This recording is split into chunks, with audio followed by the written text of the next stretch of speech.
ইসলামাবাদের সঙ্গে ঢাকার সম্পর্ক এগিয়ে নিতে পাকিস্তানের প্রধানমন্ত্রী শেহবাজ শরীফকে ১৯৭১ সালের অপ্রত্যাশিত সমস্যাগুলো মীমাংসা করার আহ্বান জানিয়েছেন প্রধান উপদেষ্টা অধ্যাপক ডক্টর মোহাম্মদ ইউনূস। ডি8 সম্মেলনের ফাঁকে মিশরের রাজধানী কায়রোর একটি হোটেলে বৃহস্পতিবার ১৯ ডিসেম্বর পাকিস্তানের প্রধানমন্ত্রী শেহবাজ শরীফের সঙ্গে বৈঠক করেন প্রধান উপদেষ্টা ডক্টর মোহাম্মদ ইউনূস। এ সময় প্রধান উপদেষ্টা বলেন, বিষয়গুলো বারবার আসছে, আসুন আমরা সামনে এগিয়ে যেতে সেই বিষয়গুলোর ফয়সালা করি। জবাবে শরীফ বলেন, ১৯৭৪ সালের ত্রিপক্ষীয় চুক্তিতে বাংলাদেশ, পাকিস্তান ও ভারত বিষয়গুলো মীমাংসা করেছে, কিন্তু যদি অন্যান্য অমীমাংসিত সমস্যা থাকে তবে সেগুলো দেখতে পেলে তিনি খুশি হবেন।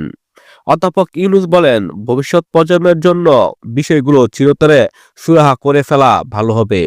তারা ব্যবসা বাণিজ্য বৃদ্ধি এবং ক্রীড়া ও সাংস্কৃতিক প্রতিনিধিদের বিনিময়ের মাধ্যমে দুই দেশের মধ্যে সম্পর্কের জোরদার করতে সম্মত হয়। এখানে প্রাপ্ত এক বার্তায় বলা হয়, দুই নেতা চিনি শিল্প এবং ডেঙ্গু ব্যবস্থাপনার মতো নতুন ক্ষেত্রে সহযোগিতা সম্প্রসারিত করার ইচ্ছা প্রকাশ করেছেন। ডক্টর মোহাম্মদ ইউনূস ও শেহবাজ শরীফ বাংলাদেশের অন্তর্বর্তী সরকারের প্রধান হিসেবে দায়িত্ব নেওয়ার পর প্রধান উপদেষ্টার ঘোষিত বৈদেশিক নীতির মূল বৈশিষ্ট্য, সার্কের পুনর্জীবন সহ পারস্পরিক স্বার্থ সম্পর্কিত বিষয় নিয়ে আলোচনা করেন। ২০০৬ সালের নোবেল শান্তি বিজয়ী ডক্টর মোহাম্মদ ইউনূস ২০২৬ সালের মধ্যভাগের আগে প্রয়োজনীয় সংস্কার এবং সাধারণ নির্বাচন করতে তার সরকারের পরিকল্পনার কথাও উল্লেখ করেন। প্রধান উপদেষ্টা বলেন, তিনি সংস্কারের বিষয়ে সংলাপের জন্য একটি ঐকমত্য গঠন কমিশনের নেতৃত্ব দিচ্ছেন।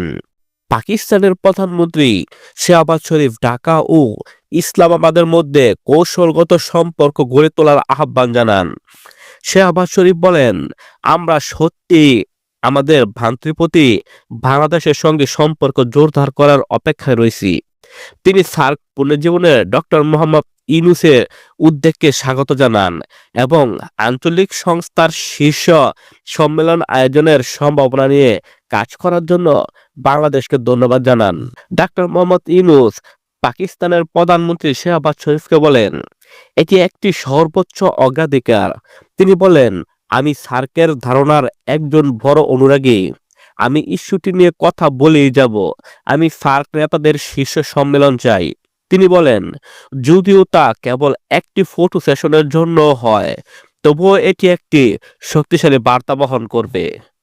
পাকিস্তানের প্রধানমন্ত্রী বাংলাদেশের রাষ্ট্র পরিচালিত ক্লিনিকগুলোকে আরও ভালোভাবে পরিচালনার জন্য প্রযুক্তিগত সহায়তার প্রস্তাব দেন।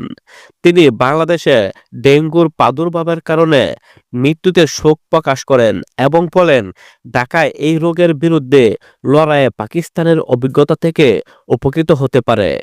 শেহবাজ শরীফ বলেন, প্রায় এক দশক আগে পাঞ্জাবে ডেঙ্গুর বিরুদ্ধে আমাদের লড়াইকে বিশ্বমানের বলে প্রশংসিত হয়েছিল। বাংলাদেশি কর্মকর্তাদের সঙ্গে আমাদের অভিজ্ঞতা শেয়ার করার জন্য আমরা বাংলাদেশের প্রতিনিধি দল পাঠাতে পারি। ডক্টর মোহাম্মদ ইউনূস শেহবাজ শরীফকে তার সমর্থনের জন্য ধন্যবাদ জানান এবং আশা করেন পাকিস্তান ও বাংলাদেশ এই প্রচেষ্টা অব্যাহত রাখবে। অনুষ্ঠানে অন্যদের মধ্যে পাকিস্তানের পররাষ্ট্রমন্ত্রী ইসহাক দার, বাংলাদেশের প্রধান উপদেষ্টার বিশেষ দূত ডক্টর লুৎফে সিদ্দিকী উপস্থিত ছিলেন। লুৎফে সিদ্দিকী পাকিস্তানের পররাষ্ট্রমন্ত্রী ইসহাক দারকে ফেব্রুয়ারিতে মালয়েশিয়া যাওয়ার পথে বাংলাদেশ সফরে আমন্ত্রণ জানান এবং তিনি সেই প্রস্তাব গ্রহণ করেন।